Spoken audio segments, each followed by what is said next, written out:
कुलमान घिसिङले हालै दिएको एक सार्वजनिक भाषण सामाजिक सञ्जालमा तीव्र रूपमा भाइरल भइरहेको छ। उनले भने सामाजिक सञ्जालमा आएर काम गर्छु भनेर सामाजिक सञ्जालमा चर्चा कमाएकै भरमा तिनीहरूलाई मतदान नगर्नु हुन आग्रह गर्दछु भनेर मतदाताहरूसँग निवेदन नि गर्नुभएको छ र कसले देश विकासमा स्पष्ट रूपमा नीति र योजना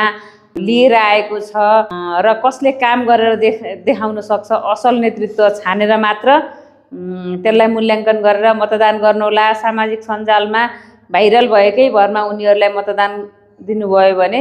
पक्कै पनि देशले धोका पाउनेछ र देशलाई न्याय दिनको लागि नीति नियम र गर्न सक्ने क्षमतावान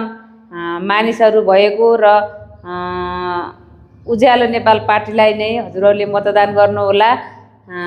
भनेर उहाँले आग्रह गर्नुभएको छ।